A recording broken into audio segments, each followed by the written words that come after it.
किसान भाइयों नमस्कार। राहुल निरपुड़ा यूट्यूब व फेसबुक चैनल में आपका स्वागत है। किसान भाइयों देखो, अब जब गन्ना बुआई का कार्य चल रहा और सभी किसान भाइयों के एक ही सवाल रहते हैं कि भाई कौन सी विधि सबसे अच्छी है, गन्ना बुआई में कौन सी विधि सबसे अच्छी है। देखो किसान भाइयों, गन्ना बुआई में अगर हम परंपरागत खेती कर रहे हैं तो सबसे अच्छी विधि है 28 की। ठीक है जी। अगर जैसे ये खेत है पूरब उत्तर से दक्षिण खेत है ये हमारा, तो शुरू से ही इसमें खोड पटते हुए आए, ऐसे ही पटते हुए आए इसमें 28 इंच पे 26 इंच पे। ठीक है जी। और फिर मैंने परिवर्तन करा इसमें, और परिवर्तन में जो है मैंने 42 इंच पर बोई, 42 पे 6 इंच, और बीच में जो है 42 इंच। ठीक है जी। ट्रेंच की खेती थी और इसमें पहली साल तो बहुत अच्छा खेत हुआ, और फिर मैंने लास्ट में एक तरफ से कटाई कर दी थी। अब के साल नॉर्मल पैदावार हो रही। और देखो किसान भाइयों, इसमें विधि की अगर बात करी जाए, वह कौन सी विधि सबसे अच्छी रहती है, यह विधि सबसे अच्छी है डबल लाइन और 42 पर बोदो सबसे अच्छी विधि है। 0118 गन्ना वैरायटी के लिए तो यह वरदान है, क्योंकि बीज लगता है 8 कुंटल 1 बीघे में, और पैदावार भी बहुत अच्छी होती है, बहुत ही अच्छी हो, 90+ पैदावार खूब आराम से हो जा। और संवत पर निर्धारित होता है भाई संवत कैसा है, रोग आ रहा नहीं आ रहा। एक दूसरे किसान भाइयों, उसमें सबसे बड़ी शिकायत रहती है, जैसे अब जो यही है ट्रेंच में बो रखा मैंने खेत, इसे निकालने के बाद मुझे आरएमडी निकालनी पड़ेगी जरूर, और आरएमडी निकालने के बाद फिर इसमें बहती होगी, खुदाई होगी, काफी लंबा प्रोसीजर हो जाता है। जैसे कुएं के नजदीक है वहां पे 70 का मेरा वो निकला तिबरसा। यह भी विधि अपनी जगह ठीक है, पर इसमें 2-3 समस्याएं है। समस्या ये है, जैसे फावड़ों के द्वारा मिट्टी अगर हम लगवाते हैं तो चलने में छोलने वाले को दिक्कत, जैसे ये ट्रॉली भर रही है अब जा, और इन्हें भी दिक्कत है, बहुत सारी दिक्कत है इन्हें। इधर से इधर आने जाने में पैर पत्ती पे पैर रिप्ट है। एक हम अपना पशुधन नहीं बांट सकते बिल्कुल भी इसमें। ठीक है जी। और दूसरा एक कारण हो जाता है कि आपको एक तरफ से पत्ती फूंकनी पड़ेगी, आरएमडी चलानी पड़ेगी, फूंक लो या फिर इसी में कन्वर्ट कर लो, कैसे ही कर लो। इसके साथ साथ फिर आती है 12/40। ठीक है किसान भाइयों, वह भी विधि काफी अच्छी है, वह आजकल लोगों को बहुत पसंद करी जा रही। उसमें कुछ समस्याएं है वो भी बताऊंगा।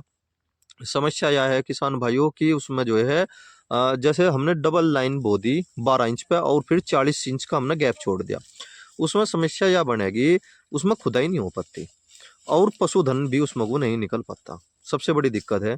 एक जैसे मैंने भी बोई, पैदावार बहुत अच्छी हो है, उसे सूखे की बोने में ही लाभ है। मैं सच्ची बता दूं आपको, उसे सूखे का बोने में लाभ है। और बुआई के बाद उसमें मिट्टी कर दो, और मिट्टी करने के बाद जैसे 8 दिन बाद 10 दिन बाद जब भोरड लगे, हल्का भोरड मारे, नहीं कि जबरदस्त भोरड, हल्का सा भोरड मारे पीछे, उसमें पेंडामेथ्रिन की स्प्रे कर दो तो खरपतवार नहीं जमता। और फिर अगर 10 दिन 15 दिन बाद अगर हमें ये दिखे कि भाई इसमें तो मुत्था जमगा, उसके लिए सैंपरा लगा दो। वो भी बहुत अच्छा प्रोसीजर है, बहुत अच्छा है। और आपका गन्ना जो है 60 दिन तक कवर हो जा, फिर गन्ना बड़ा हो जा। घास के लिए फिर सिंडी का एक दवाई आती है और यूपीएल की भी आती है, बहुत सारी दवाई आवे, फिर उनका उपयोग कर लो। जो है खरपतवार नियंत्रण हो जा। पर एक विधि ऐसी जो सभी किसान भाइयों को पसंद, मुझे भी बहुत पसंद आई, मैंने डेमो करा, 90 कुंटल की पैदावार हुई उसमें, और उसमें कोई खुदाई नहीं हुई। मैंने केवल एक डेमो के तौर पर करके देखा था। 12 में तो आप खुदाई कर नहीं सकते, 18/36 कर लो या 18/40 कर लो। ठीक है किसान भाइयों, उसमें सबसे बड़ा लाभ ये रहता है कि आप उसमें हड़ निकाल सकते हो, और कल्टीवेटर को बंद करके कल्टीवेटर निकाल सकते हो, और जी आप उसमें खुदाई कर सकते हो फावड़ी के द्वारा खूब आराम से। इसमें सारी समस्याएं, और पशुधन के द्वारा जो है उसमें आप जो है गन्ने भी ढो सकते हो। और एक सबसे बड़ी उसमें जो खूबी आती है किसान भाइयों, यह है कि स्पेस मिल जा किसान को। 36 इंच का जो स्पेस मिले, स्प्रे करने में भी सहूलियत हो, कोई खोड नहीं छोड़ना, कुछ नहीं करना, और उसकी खुदाई खुदाई करनी है, बस खालिश खुदाई करनी, और मिट्टी भी ज्यादा नहीं चढ़ानी। पशुधन के द्वारा ही 36 इंच पे मिट्टी भी चढ़ जा। 40 कर लो या 36 कर लो। 40 का तो खुरपा जो है थोड़ी सी जगह छोड़ दे, 4 इंच जगह छोड़ देता है मिट्टी की। ठीक है जी। 36 इंच का पंखा बनवाना पड़ेगा वो अलग से ही, और वो ही मिट्टी चढ़ा दे, क्योंकि 30 इंच लोग का तो हम आ ही लिए, 6 इंच और बच जा, 2-2 इंच जो है उसमें फावड़े, उस पर खुरपी की और हाइट बच जा। उसमें बहुत ज्यादा लाभ रहे किसान भाइयों, मैंने एक डेमो करके देखा, मुझे लाभ मिला। उसमें फिर सवाल उठता है भाई कि राहुल भाई हमें फिर ट्रेंचर बनवाना पड़ेगा। देखो जी, ट्रेंचर बनवा लो अगर 2-3 किसान हो गए, क्योंकि लघु किसान की बात कर रहा मैं। 2-3 किसान मिल गए, एक ट्रेंचर बनवा लो, सबसे बेस्ट है। अगर 2-3 किसान नहीं बनवा पाते तो फिर आपने देखा होगा एक वो होता है पुराना लेजर, बहुत पुराना लेजर, अब तो कुछ हैवी लेजर बन जाते हैं 28 इंच पे, बंद गई आवे है, इससे नीचे हो ही नहीं पाते। एक पुराना लेजर ले लो और उसे जो है किसान भाइयों 18 इंच पे बांध लो, उसकी पक्की बिल्कुल बंद कर लो, बिल्कुल बंद, जिसे वो मिस्त्री के ले जाके उसकी सेटिंग करवानी पड़े।